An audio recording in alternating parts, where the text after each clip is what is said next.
Good afternoon, everyone. Thanks for being here, for sticking on. Don't worry about the reception. It's bad weather and we don't have to walk. So we have all the time of the world. So as you found out earlier today, we have, unfortunately, one panelist who can't make it, but that's largely compensated in quality by Kate and Sam. So I don't know if you were attracted by the title of this session or just because you didn't want to get up. But can we have the title? Because it's actually an interesting title. We wanted to spend about half of it's an interesting title. It's a typical marketing gig in the sense the purpose is to pull you in by vagueness and attractiveness. But the title is Commercial is Downsizing, is medical commercializing. And just a few words on myself, and I'll ask the panelists to, because they've already been on stage, to present. But so my name is Lode Dewulf. I have 3 decades of medical affairs and patients affairs under the belt, and I'm currently doing some strategic consulting, but mostly enjoying life, which includes coming to Dubrovnik. So the first question is downsizing, right? Is commercial truly downsizing? Because in the title, it is stated as a matter of fact, commercial is downsizing. And so I would like to first ask the panelists what they think of that. And we'll start with Kate. From a look on the outside, because Kate works in medical affairs, she'll say a few words about that. From the outside, what do you think, Kate? Is commercial downsizing? Yeah, thanks, Lode. Well, if I think about my own career, I started in commercial 20 years ago. And those were the days of low-sec, Nexium, huge blockbusters where we'd have 800 to 1,000 reps, low-price, high-volume sales in the UK. And then fast forward 20 years, I'm working in rare disease in an international regional role where we actually in the UK have just got rid of all our salespeople. And it's high-price, low-volume specialty medicines. So if that's the scale, then yes, commercial is definitely downsizing. But that doesn't necessarily mean it's a bad thing. Okay, we'll get there. Sam, what do you think from your point of view? And please explain first what point of view you have. Do you think commercial is downsizing? Thanks, Lode. Yeah, so my perspective on this, I've 20 years experience in the pharmaceutical industry, and that started as a sales representative, sales leadership, then market access, then marketing, and then through into sort of digital transformation. And if I reflect back sort of 20 years and look back to where I was as a representative, a good day was probably 6 to 9 healthcare professionals face to face. And a great day would be sort of double digits. And if you had a lunch meeting, you might get a department and you might be up in sort of the 20s of customers you've seen that day. And over that sort of period, maybe as I turned into a national salesman or regional sales manager, started to see the call rates really dropping. And they were down to sort of 1 or 2 a day was good at that point. And teams started to get a bit more creative about how they would record calls. So all of a sudden, phone calls were included as face-to-face calls. And we got really into the nitty-gritty of what was a face-to-face call. Was it you had to detail the brand name and then 3 key messages. So it got into the real detail. So it was evident that it was getting a lot harder to see healthcare professionals. So I think the model's changed. And what I've seen of certainly pipelines of the organisations I've worked with is there are no big blockbuster drugs in there. There are current blockbuster drugs in the market, but when we look at the pipelines, it's a lot more specialised. With that, it takes a slightly different mix. It's more of a key account management or strategic account management approach. Largely our customers, healthcare professionals, have seen information through other channels. So the information they typically used to get from medical sales or sales representatives 20 years ago has definitely shifted. Yep. I think it'd be fair to say there is a downsizing of commercial teams. Very recently, what I've seen is conversations about do we move headcount from the sales force and do we put them into marketing functions? Ooh, we're already getting the next step there. Yeah, so that's definitely something I've seen. Okay, so let's if you had 2 answers with people who have really some serious mileage under the belt in different functions and in years. So I'm going to involve the audience. Don't worry, don't stand up a third time. But by a show of hands, who believes the phrase commercial is downsizing? Can I have a show of hands? What would you say in terms of data? Less than half, for sure. I would say about a third to a quarter. Yeah. Okay. So we have here 100%. We have 25% in the room that believe we're downsizing. But of course, as we've learned today, the only truth comes from ChatGPT and Google. So I checked. And guess what? There is no proof of either. And of course, that comes from asking a biased question. Because what does downsizing mean? Kate automatically took the position in number of people, headcounts, bodies, right? Sam made it very clear, call rates. I've been in a company where the number of windows would be an indication for the downsizing of marketing, or the number of assistants per marketeer. It could also be about budget. It could be about the authority, right? Yeah. Calling all the shots versus having to be a team player. It could be about the role of global marketing versus national marketing or regional marketing. And it could be about marketing and its sub-functions. You have the classical marketeers, but you have market access, you have market research, you have digital marketing, as you know very well. So the point is that today, I don't think, as an ex-medic and head of global compliance, I could not approve that statement. Dario, that statement has to go from the program, I'm sorry. Well, and it's interesting, Lode, because the AHIP, the American Health Insurance Providers, did a survey in the middle of COVID in 2021, where they looked at the spend between R&D and sales and advertising. And 7 out of the 10 big pharma companies spent on average $37 billion more on sales and advertising than they did on R&D in the middle of COVID.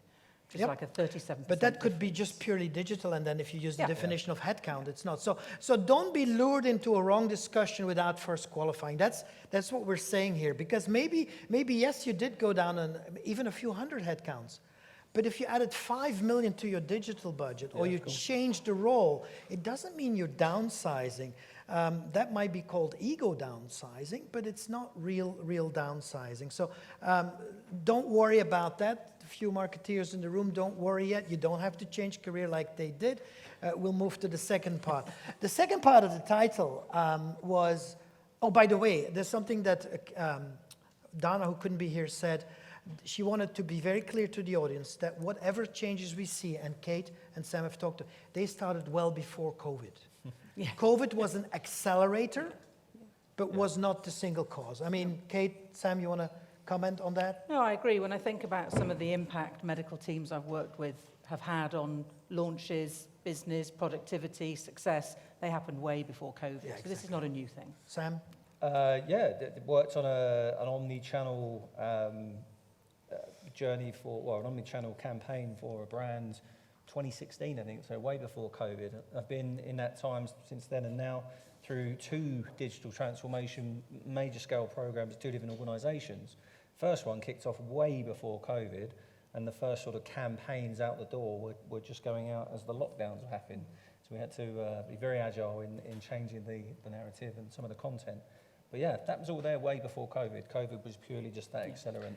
And to build on what Sam just said, it has been said that one of the reasons pharma not just survived COVID, but also did so well, was because indeed all those changes had started before. Yeah. Because otherwise it probably would not have been able. So don't let COVID again be the explanation. Now the second part is medical affairs commercializing. Now this becomes very interesting as a topic. So let me start first. We have one medical affairs person on the stage right now, currently medical affairs. So Kate, what do you think of that statement? Would that one get through your compliance? Well, it depends on your definition of commercializing, right? So if commercializing is, exploiting the business purely for profit, then no, we're not involved. But if it's about how you bring products and services to, physicians and patients to improve outcomes, then yes, we are. Okay. Sam, what do you think of that? Is it true? No, I don't think it's true. I don't think the statement is true, rather. certainly there is clear boundaries between the medical and commercial sides of the organisation, what they do, being reactive, proactive, promotional, non-promotional, talking about the therapy area and other products that may be used in the therapy area versus one single drug and key selling messages. So there are differences between the two. Where I think there is commonality is where the medical teams are maybe using the tools and technology that has been more readily adopted by the commercial teams. So the use of sort of websites, webinars, digital online opinion leader mapping, social media insights, those sort of things. There are many applications for medical, but it's that now that they're starting to use those and they hadn't traditionally used those. That's my observation. I'll take that back to Kate because I think Kate will kind of... My problem was these programs were never developed for medical. No, and we now get we're them second-hand, Okay, please, right? yes, okay. So Kate, can you give us a few examples? Yeah, of you develop them and then throw them over the fence for us to try and make use of them. I've just come from the Medical Affairs Professional Society meeting in Lisbon this week, and it, you know, they talked about what's the vision for medical affairs. And the new vision statement is, you know, we are at the centre of clinical development and commercialisation. So that's how we see ourselves. We want to be that strategic partner. So don't involve us at the end when you've developed something and say, here you are, you know, we've decided we're going to build a website or we're going to have this, you know, pick and mix website approach. Involve us at the beginning so that we can actually co-create solutions and not just be seen as an afterthought. And this makes me laugh as the physician who receives both the MSL and the sales rep because they never involve me. They just both come with it. Anyway, that's something different. But I would still challenge the fact that maybe we're using the word wrong here. If there is something that we should learn from Zina, who did the previous presentation, is that medical has always been very bad at measuring itself, which is one of the core elements of marketing. So maybe the word could be professionalizing, and then would you then agree with it that beginning to start measuring performance, and there the tools come in, are a way that maybe is misinterpreted as commercialized, but it's not really commercialized, Kate? Yeah, no, I agree. I mean, you know, it's easy in commercial, you measure the sales. It's easy in clinical, you measure the numbers of patients in trials. And we're sort of stuck in the middle. And I think, you know, where we can get better is if we start to shift away from this quarterly cycle measurement. Quite often you don't see the impact that medical has on a launch or on a commercial program within a year. It could be, you know, an evidence generation project that takes 3-4 years to deliver, but it could really change the license indication of your medicine. So we're not in those regular cycles that you have in commercial. So we find it harder to measure because our timelines are a bit longer. But I don't think we're afraid to be measured. The challenge is we try and measure too much. We're always stuffing our slides full of data or trying to tell you how many publications we've produced rather than what the impact is that they've had. Okay, and this is an interesting one, publications and all of that. We'll bring it to Sam. Sam, how do you move from activity-based measurement of medical affairs to impact-based, which goes a little bit in the direction of... But we are indeed still so used to bums on seat, which makes this session not the biggest success of the day, by the way, versus actual value, you guys going home and implementing it, right? How do you do that with digital tools? Yes, we started to look very differently at how our medical teams measure digital and omnichannel customer engagement and the experience they deliver. So we're looking more at how well medical unmet needs are addressed. Looking then at the awareness and knowledge and understanding of the clinical data that's available as well. We're in a very interesting time at the moment, certainly within the organisation I'm at now, where we're launching new products. We've got new assets coming to market, and I guess this is the first time where we've got a full sort of omni-channel tech stack up and running, and that's being applied to the launch of these new products. So this is the first time we've launched new assets with the full omni-channel capabilities that we've got.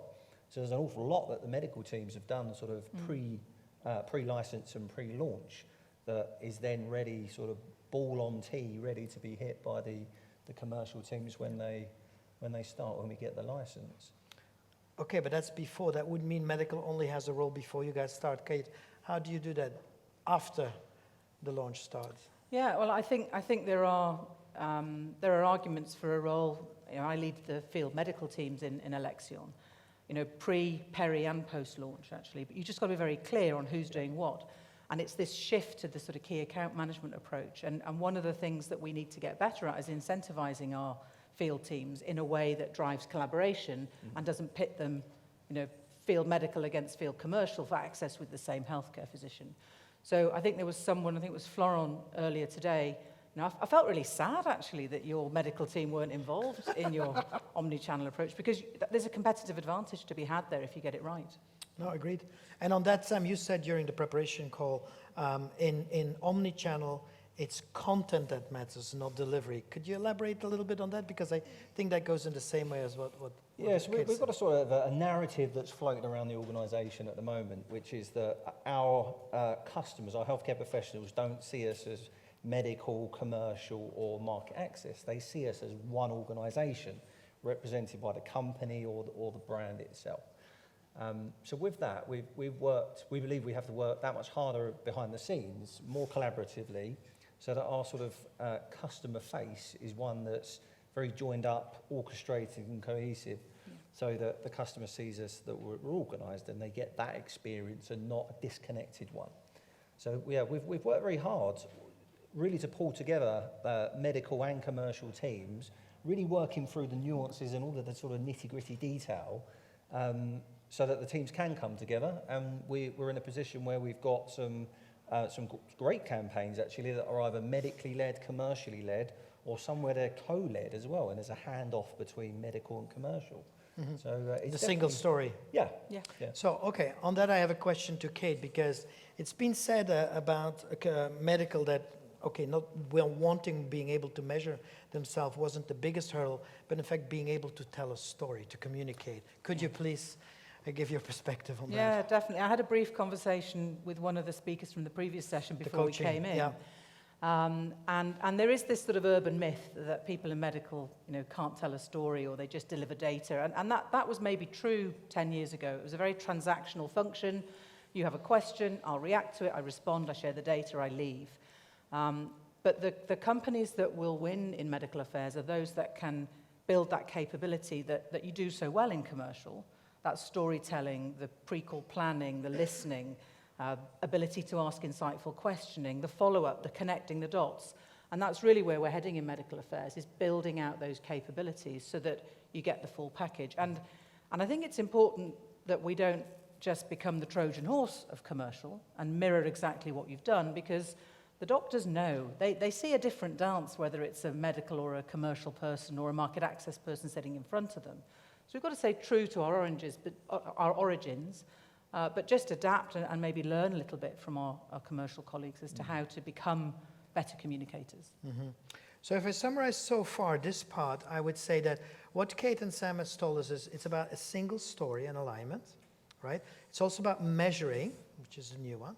And the third one is about what Kate said about learning to better communicate. So these three things are really definitely happening in medical affairs today. Now the question is, does that mean medical is commercializing? Let's ask the audience again, by show of hands, from your perspective, do you feel medical affairs is commercializing? And I've been told there are no lawyers in the room. Okay, who feels medical affairs is commercializing? I would say that is about a third of the people who thought that commercial is medicalizing, or what was it? Commercial is downsizing. So it looks like the premises we've had here are not really correct, which is fine because they still got your attention. And we got some key messages in. So this is the time where we decided we want to involve you even more. And if you have any questions about this or any of the key messages that came out, so the unified story, the getting better at communication, and the getting better at measurement, then please ask. And I've already seen Paul's hand up. I'll pay you afterwards. Don't shh. So I need a camera there, and then one there, and then one there. 3. How much time we have? 5 minutes, right? Oh, 1 minute. All right, Paul, go. You said that medical is measuring too much, and it's not clear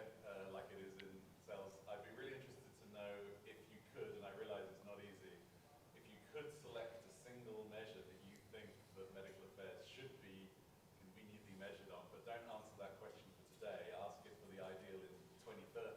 What would be your dream measure that you feel above and beyond all others, medical should be responsible for? Has everybody heard the question? The question is, what would be the single value metric or activity metric for medical affairs? And look ahead in the future. Look 5 to, yeah. So if I can answer that in two parts, my metric of today would be trust. So some sort of, I think trust is the currency of medical. But looking to the future, it's got to be patient outcomes. You know, that has to be the ultimate measure. So, you know, do we feel confident enough to say that, I mean, I work with AstraZeneca. Are we happy to say that actually reducing steroid use nationally that's going to be our driver? And if we've got the best medicine, that's going to happen, irrespective of whether we're talking about disease or product. So that would be my answer, is patient outcome. Sam, you give a go too. For me, probably customer experience. So we get this model right, omnichannel works, our customers believe they get that sort of shared and seamless experience. And back to Dario's introduction this morning with the different touch points along the journey and the smiles along the way. If we've got that right, then the patient output should follow. So customer experience. I would say that I go back to the presentation this morning of the diabetes, and it would be outcomes. All the way from the percentage people get diagnosed on time, to the percentage that get access to the disease, and to the percentage that gets treatment, but not just treatment, because I'm using the microphone now for my own page. I believe we have a huge bias to acquisition of prescriptions here. And once the prescription is there, we kind of walk away. The truth is, most chronic therapies are taken by less than half of the people for more than a year. And in hypertension, diabetes, and all these diseases, that's as much as not doing anything, right? Because you need years of treatment. And so I think we need to measure outcomes. And Paul, you've said a few years ago that health is shifting from an input economy to an output economy. And I think it's time to shift there, if I can look ahead to the output. Is that kind of an answer? Yeah, I'd be interested to know if, therefore, then medical should dictate or predict the future story of the company. If you guys are so focused on patient outcomes, why can't you be the public storytellers? It's a different symposium for next year, but I'll come back to you. We have 2 more questions that I quickly want to go to. With microphone here and then the microphone there. Quickly. Where's our microphone running? Here for the lady? Yes. Oh. So I have a question. It might sound provocative, Please. but the idea is really to just have an honest discussion around the topic. And so I want to phrase it really well, and also I want to frame it really well. So my question is, looking at our customer-facing organizations, so MSLs and sales reps, not discussing medical and commercial as a total ecosystem. Do you think we are really serving the customers and the patients well by having MSLs and sales rep versus having a single force, which is not medical or commercial, but it's someone who can actually do it all? So it can work on outcomes, it can improve, the patient journey bottlenecks, bring science, and with this, bring value and collect sales. I can make a start on that. I think that Brave man. I think that model is ideal, but I think it's very hard to find people that have got those skill sets to be able to work across both. And I think if I break down the role of the MSL and the role of the sales rep, much of that is due to the necessity of the legislation that guides our industry. But within sales reps, I think that term is quite broad as well. Certainly one of the brands that we've launched in recently, when asked what's the size of the sales force, and they said, well, there's 8 sales reps. Okay, well, that's quite small. But then there's a pharmacy account management team, there's a hospital account management team, there's a patient access team. They all sit within the commercial side of the organisation, but the sales rep role was yeah, there was a lot more to it than first met the eye. Okay. Yeah, I think you've got to do what's right for the market or the customer in front of you. So, you know, I've worked and launched in China a rare disease with no sales team, right? It was all medically led. Equally, if you go to Italy, you know, you need double the size of the sales team than the entire people in the organization. So that's a cultural thing where there's an expectation. So you have to remember that, you know, if it's a medical person sitting there, there could come an opportunity cost where, you know, the more time I'm in front of the physician, the less time there is actually for selling, right? But if I'm selling the science and selling the relationship and I'm creating a platform, then it's a good investment. I don't think there's a one-size-fits-all, and companies are definitely experimenting. So, you know, I know an organization I was talking to yesterday, you know, it's not Roche, it's another company that's gone for this hybrid role, and they've done it because they've got no pipeline. They have a technical, you know, in-licensed drug, and they want highly scientific people selling the product and having broad discussions on label. And because they don't have a pipeline, they don't have any MSLs. Yeah. I would give my own answer. I think we can learn from medtech there. In medtech, for example, the people who have pacemakers and stents, it's the same person who visits the physician who at the same time has a sales dimension as well as a technical assistance. And I've been at the table assisting surgery where the point where we would release the stent would be guided by the sales rep looking with us on the monitor. Go a bit higher, a bit. So it exists. The model is there, and I think pharma can learn from that. I think we have indeed been stuck with the old idea of splitting it by function. The split I see, and this comes back to the Google presentation this morning, is between proactive and reactive. And if you could split it up like that, and different channels are for different I things. disagree. I disagree with that because I know I think if you only use medical reactively, then you're going to lose. No, I didn't say that because maybe the proactive part is going to be one single thing with AI and all of that anyway, one single data set. Yeah. And then it doesn't matter who delivers it. That's what he said. It's content over delivery. Yeah. Because once you have in your AI in the universe, as the example this morning, you feed a selective AI, then everybody can tap from that. So you asked for a future vision. 3 different ones. I hope one of them is useful for you. Last question, and then we got to go. Thanks. So maybe also a little bit provocative question. So I think we all hope for good collaboration between medical, marketing, digital, but maybe we can agree that there's room for improvement for different reasons. So are we making our own lives more difficult than we actually need by using a language which is basically fostering fostering competition over collaboration? You said, we are in the center. We don't want to become, the Trojan horse. So if you're in the center, who's pushed out? I think, I think people sense the language, and we often try to achieve something, but some functions have the feeling, and even if it's justified, it's my time to shine. So what do you think? Is there room for improvement? What could we potentially do to foster this collaboration by also using a different language internally? It's a great point. I think, metrics drive behavior, right? And true collaboration comes at giving away a little bit of something yourself. So I think if we can develop cross-functional common goals with common objectives that are legally okay and all sit well across the functions, that will drive better collaboration. I'd say maybe the same tools are used by both medical and commercial to understand the customer engagement customers, all the way through from customer data management platforms, data lakes, all the way through to our marketing automation platform. It's the same platforms and same tools, systems we use with medical and commercial. It's just around the narrative. So the marketing automation platform, one of the ones we use is Salesforce Marketing Cloud, which doesn't resonate that well, as you can imagine, with our medical organisation. So we've had to rename it.